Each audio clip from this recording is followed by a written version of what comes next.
And the key context here is that our focus, Group 41, is a round 2 group. This means all 4 of these albums have already survived a previous elimination round. So they're established survivors. Exactly.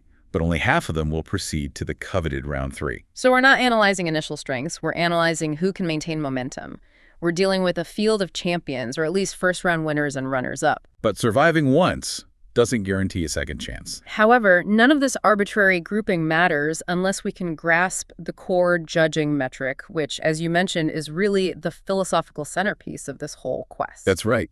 This is where we get to the core aha moment that dictates every single result. The one rule to rule them all. Pretty much. The explicit standard that Greensterox uses, which separates this from basically every other list on the internet, is this rule, and I'm quoting, "This competition is not about who has the best individual songs on an album.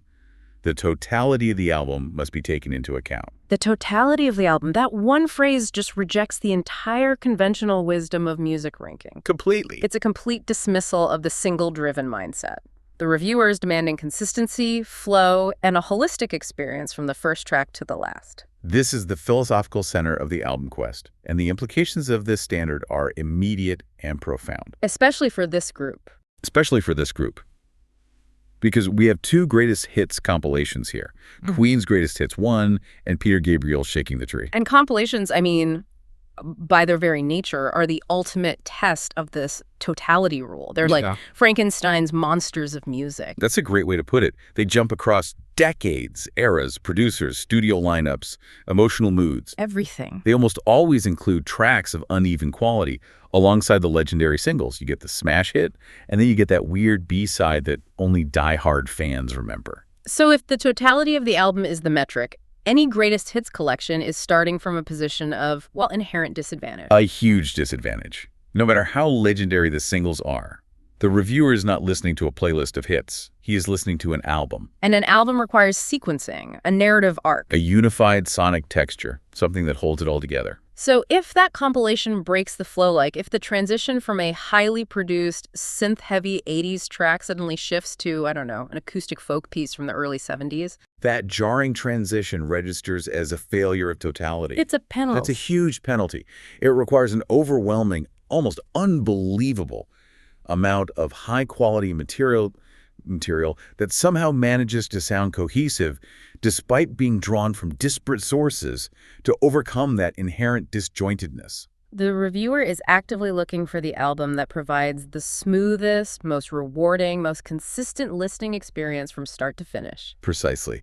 And if an album, even a hits collection, is, as we'll see Peter Gabriel's collection is described, sporadically boring and lackluster, it fails the totality test instantly. Instantly. The presence of 3 or 4 of the greatest songs ever recorded cannot rescue the overall journey if that journey is full of potholes. That sets up the greatest tension in this group then. You have 2 incredibly cohesive studio albums, Live and KT Tunstall, fighting against 2 massively successful compilations from Queen and Peter Gabriel. The central question becomes, can the sheer brilliance of Queen's tracks outweigh the structural weakness inherent in any compilation? The results of this Group 41, when you look at them through the lens of this stringent totality rule, they're going to provide us with a crucial answer. It's a philosophical hurdle, and we really need to watch closely how the reviewer justifies Queen's success compared to Gabriel's failure under the exact same strict rule. Okay, so to truly appreciate the pressure cooker that is round 2, Group 41, we need to quickly look at their past lives. You know, how did these 4 albums from vastly different backgrounds even navigate the random crucible of round 1? This initial qualification stage is crucial because it establishes the baseline for our contenders. It tells us who came in strong and who maybe just scraped by. Let's start with the eventual winner of this group, Queen's Greatest Hits Volume 1. They were placed in round 1, Group 193. And the result? Immediate and complete dominance. They took the coveted #1 spot. They didn't just squeak through. Oh, not at all. Queen crushed the competition, demonstrating that even their compiled genius was a unified force to be reckoned with. Who were the defeated contenders in that round? They decisively outranked Rod Stewart's Time, Eurythmics' Be Yourself Tonight, and Almost Here by the Academy is. A pretty diverse group. Very. And the synthesis here is compelling. Queen's assembled material, focusing so heavily on their prolific and genre-defining 70s period, demonstrated an overwhelming sustained quality. They secured first place, establishing themselves as a serious frontrunner in the quest right from the very beginning. No question. They came in as a #1 seed, essentially. Okay, next up, KT Tunstall's Tiger Suit. This is the most contemporary album of the four, and you could argue it's the most focused, true studio album. How did she perform in her round one grouping, which was Group 147? Tunstall matched Queen's performance perfectly. She also took the #1 spot in her initial grouping. Which is a massive statement. It really is. It says a lot about the album's immediate and consistent quality. Taking first place against strong competition validates that craftsmanship that the totality rule demands. So who does she have to overcome to get that top spot? The albums she outranked included genuine industry titans and major genre representatives. Okay. Invincible by Michael Jackson, Wow. Turn It Up by Pixie Lott, and Ace of Spades' Best of Motorhead. So she beat Michael Jackson and a Motorhead best of. She did. The analysis here reveals that Tiger Suit wasn't just a popular contemporary record. It had enough cohesive, crafted strength, a singular artistic vision to beat established legends and even a highly respected compilation. So that was a clear statement victory for the quality of the studio album experience over scattered material. Absolutely. She came in with a lot of momentum. Okay, now let's analyze the vulnerability.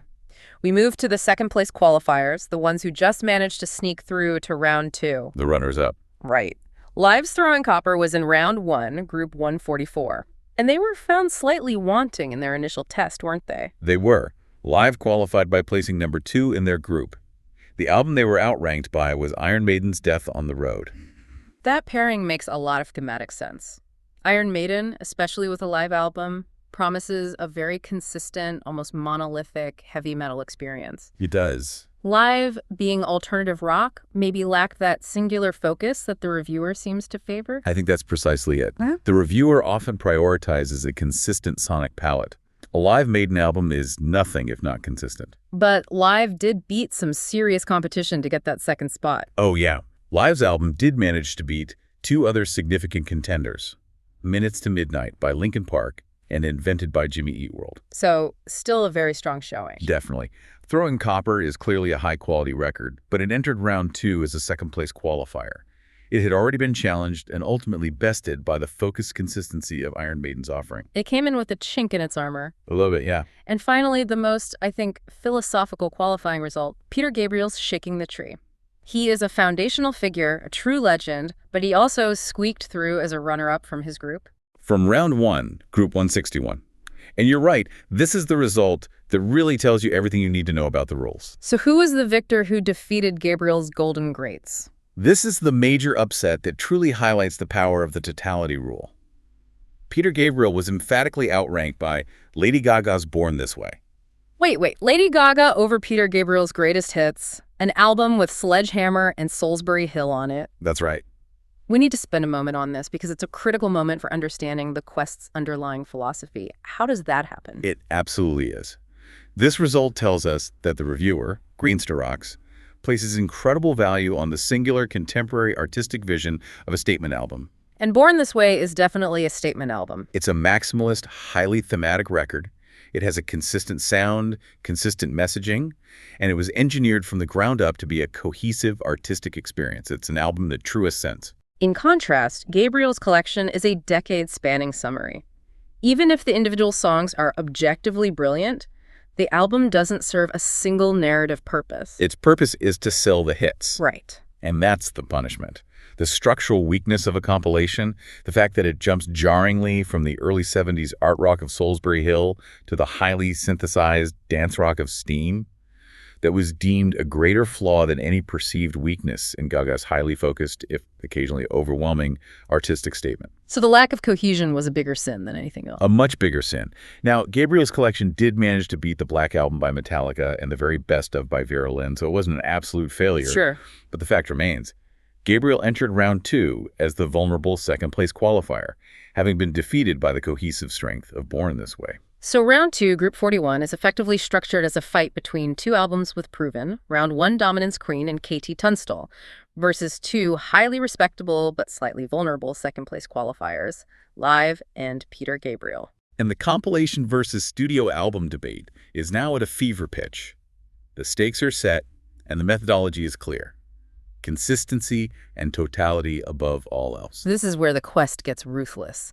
We have 4 survivors, 4 great albums, but 2 of them must be cut. And the deepest cut, the biggest shocker of this group, was Peter Gabriel landing at the very bottom. 4th place. I mean, this legend, responsible for arguably some of the most innovative solo work of the 80s, finishes last. It absolutely demands analysis because the reviewer is clearly aware of Gabriel's stature. He's not just dismissing him. He explicitly calls Gabriel a legend with superb and memorable songs. But the collection, Shaking the Tree, was utterly discarded, landed in the 4th spot, immediate elimination. And again, it seems unthinkable until we recall the totality rule. What was the core sinking criticism that was applied to this compilation? The criticism was blunt. The album is described as a messy, inconsistent collection. That is, and this is the killer phrase, sporadically boring and lackluster. Sporadically. That word is so important. The reviewer is admitting that there are massive highs, right? But those highs are separated by content that is just unengaging. It's filler. We need to give you an example of what that inconsistency feels like because it really comes down to the listening experience. When you listen to a greatest hits package that spans 2 decades of an evolving artist like Gabriel, you get whiplash. You absolutely do. Imagine going from the highly polished, synthetic, funk-driven punch of Sledgehammer. An undeniable masterpiece made for MTV in 1986. A perfect pop song. And then imagine that track immediately ends, and you're thrown into something like Games Without Frontiers from 1980, which has a far sparser, colder, much earlier electronic sound. It's a totally different universe. And then maybe it shifts to Don't Give Up, which is that deeply emotional duet with Kate Bush, a beautiful, somber piece. And then that's followed by a minor B-side or a deep-cut single from 1993. The sonic experience is just jarring. The consistency of the mix, the production quality, the instrumentation, it all changes wildly from track to track. And that destroys any possibility of a cohesive album experience. The reviewer explicitly acknowledges the presence of these masterworks. He names Sledgehammer, the iconic piano piece Solsbury Hill, and the emotional gut punch Don't Give Up. He knows they're great. But the verdict was definitive. The collection had too many below-par moments compared to the high points. Those inconsistent tracks, often B-sides or lesser-known singles that were included for completism, they just drag the entire listening experience down. It's a powerful, almost philosophical statement on the nature of listening. If you buy an album for the high points, you might be satisfied. But if you are ranking the best album, you must penalize the listener for the parts that fail to engage. And Gabriel's collection suffered the ultimate penalty for its inconsistency. It's proof that a collection of great tracks does not automatically make a great album. He was defeated by the very structure of the compilation itself. Now, before we move to the 3rd place finisher, Live, we have to take a little conversational detour because the source material does. The reviewer has a hilarious yet necessary discussion about the logistics of the band's name. This is a perfect example of that irreverent tone that balances the serious musical analysis. It's a moment of pure, practical frustration. The core logistical problem, as the reviewer identifies, is the dual failure inherent in the name.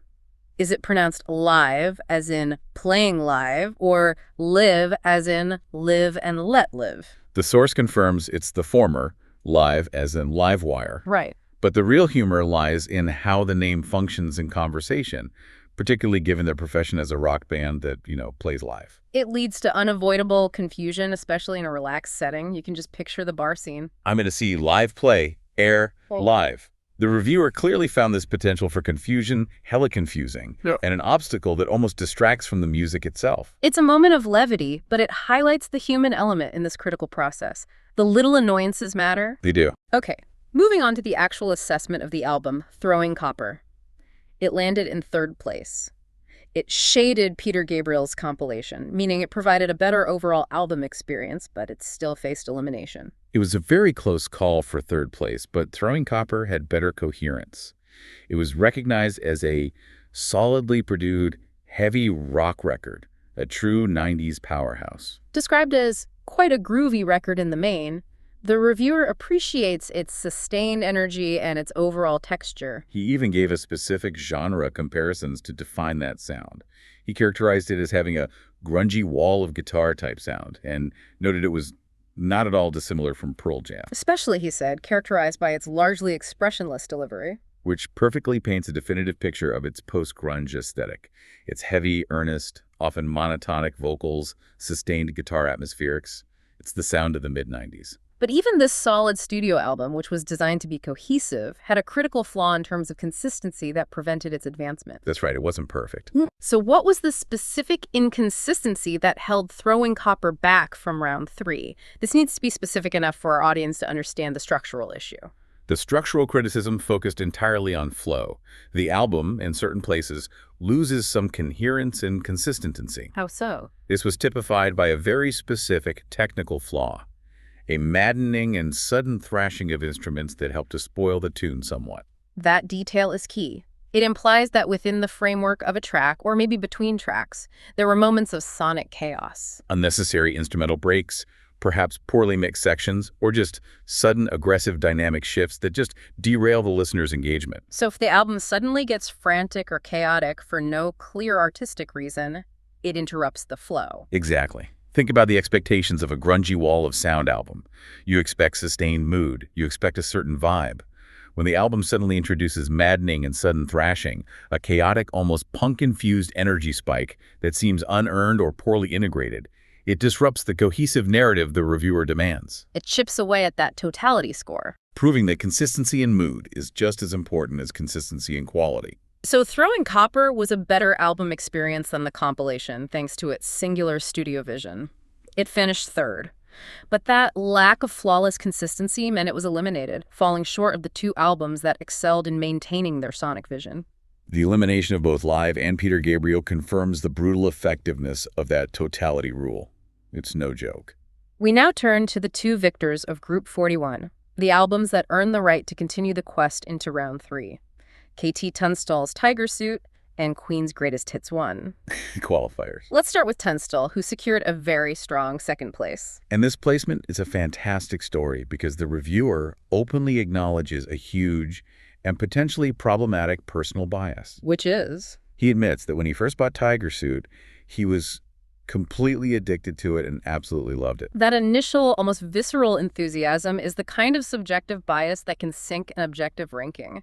You worry that nostalgia is taking over. It can, but the fact that he ranked it second, even after years of reflection, suggests the objective quality of the album sustained that initial love. It held up over time. It did. The final assessment praises the objective quality, validating that initial addiction.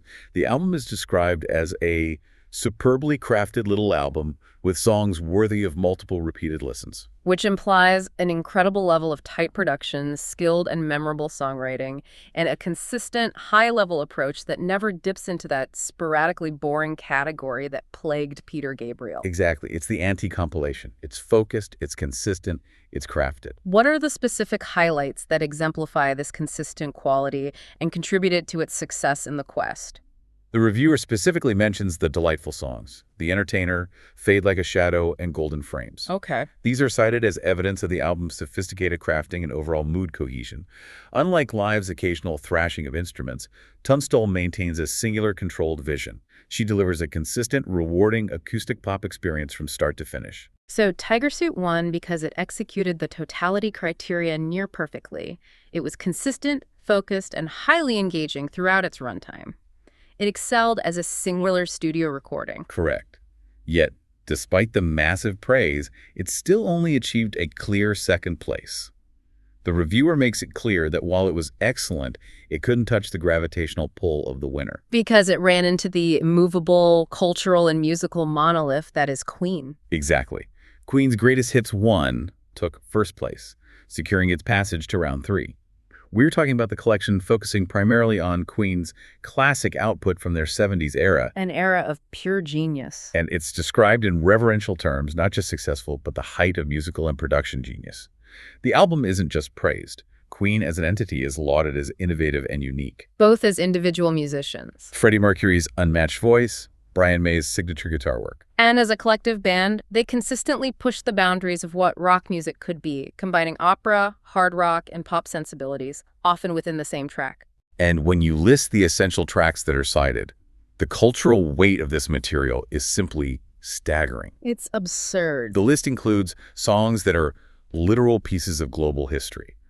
Bohemian Rhapsody, Another One Bites the Dust, Crazy Little Thing Called Love, Killer Queen, and We Are the Champions. Every single one of those tracks is a genre-defining, stadium-filling anthem, and they encompass vastly different styles, but somehow, together, they make sense. Well, this is where we need to address the challenge to the premise. If the rule is strictly totality, how can a compilation of disparate genre experiments possibly win against the singular artistic vision of K.T. Tunstall? Right. Does Queen's victory here expose a flaw in the reviewer's application of his own rule? That is the essential question. It seems almost like cheating the system. It does. If the goal is a cohesive, singular album experience and Queen's greatest hits collection is, by definition, a curated list of disparate singles, doesn't their win suggest that the reviewer allowed the sheer star power of the material to override the structural flaws inherent in a compilation? It's a brilliant point, and the reviewer indirectly addresses it through the power of the material itself. The verdict is that Queen's album is a majestic collection that strides beyond anything else in this group, in terms of both material and impact. Okay. The argument is that while Peter Gabriel's compilation was inconsistent in quality, Queen's 70s era was so consistently innovative and so consistently brilliant that the transitions, rather than feeling jarring, feel like a dizzying tour of musical possibility. So the inconsistency itself becomes the aesthetic. Queen isn't inconsistent because of quality. They are inconsistent because they change genres every 2 tracks. And since they perfected every genre they touched. The listener is rewarded, not punished, by the rapid changes. Exactly. The sheer density of quality material overcomes the structural disjointedness. The flow between Bohemian Rhapsody and Another One Bites the Dust shouldn't work. One is a sprawling progressive opera, the other is a sharp disco-funk bass line. They're from different planets. But because both are masterworks of composition and production, the experience remains overwhelmingly positive. It's a thrill ride, not a bumpy one. The reviewer even confessed to an internal struggle. He admitted that going into the group, he thought Tiger Suit may run Queen close. He did, because of his high affection for Tunstall's cohesive craft. He wanted the rule to favor the studio album. But the reality was quick to set in. Tunstall's superb craft, ultimately, doesn't come close to Queen's greatest hits in terms of material or impact. The dense, sustained, and universally recognized quality of Queen's best material, even when compiled, created an insurmountable, overwhelming advantage. So they defied the totality rule by being an exception to the rule. Their genius was so high that they advanced to round 3 as the deserved winner of Group 41. Let's clearly synthesize the results of this fascinating musical quest. This was round 2, Group 41, which pitted 2 first-place qualifiers against 2 second-place qualifiers, resulting in a crucial test of that totality rule. And the final ranking was decisive. In 4th place, eliminated from the quest for the best album of all time, we find the iconic, yet structurally flawed, Shaking the Tree. 16 Golden Greats by Peter Gabriel. In 3rd place, also eliminated despite its status as a solid studio rock record, Throwing Copper by Live. In 2nd place, qualifying for round 3 on the strength of its superb craft and consistency, Tiger Suit by K.T. Tunstall. And taking the #1 spot, defying the structural constraints of its format, and qualifying for round 3, Greatest Hits 1 by Queen. The final ranking perfectly encapsulates the central tension of the entire album quest. It's the conflict between commercial success and the quality of individual singles versus the meticulous, consistent excellence required for a powerful album experience. Peter Gabriel's collection had the singles, it had the nostalgia, the undeniable chart hits, but it suffered from terminal structural flaws. The inconsistent sequencing, the production whiplash, and the inclusion of those below-par moments ultimately ruined the overall album experience. And that led directly to its bottom ranking. The singles just could not save the album. Conversely, Live's Throwing Copper was acknowledged as a solid, cohesive studio album, which is inherently superior to a compilation in this contest. But its minor technical and structural inconsistencies, those moments of maddening thrashing that broke the album's flow, were just enough to push it below the more meticulously and consistently crafted work of K.T. Tunstall. It lacked the flawless consistency demanded by the high standards of round 2. It was good, but not perfect. And the greatest irony, the central finding of this specific group, is that while greatest hits collections are meant to be inherently disadvantaged by the totality rule, Queen's material proves to be the ultimate outlier. The exception that proves the rule. Yes. Queen's 70s output, while compiled, was so universally high quality and so innovative across multiple genres that it managed to transcend the compilation hurdle. It's an instance where the material itself was so powerful that the compilation retained a majestic singular impact, justifying its dominance over three very different but ultimately less consistently brilliant competitors. It reinforces the idea that true, sustained genius, in some very rare cases, can actually defy the rules of coherence set by the reviewer. And that concludes our analysis of this crucial segment of the album quest. We saw the raw, unparalleled power of Queen and the superb, meticulous crafting of KT Tunstall advanced to round 3. While a cohesive 90s rock album and Peter Gabriel's compilation of classics were left behind. Casualties of the hyper-specific totality criteria. It's a methodology that really forces a deep appreciation of how we listen to music. Are we enjoying a series of tracks, or are we engaged in an experience designed by the artist? And that leads us to the final provocative thought, something for you to mull over as the quest continues. Given the strict criteria that the totality of the album must be taken into account, the guiding philosophy of Greens to Rox's quest, we have to ask. Queen's Greatest Hits 1 advanced because its quality was overwhelming, but if this rule holds true, doesn't its compilation nature mean it will inevitably face another structural challenge in the later rounds? Right.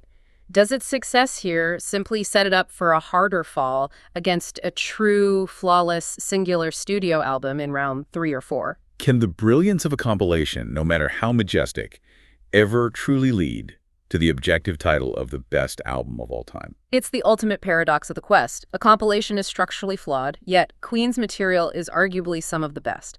We shall have to wait and see if genius can sustain itself against methodology. Thank you for joining us on this album quest. We'll catch you next time.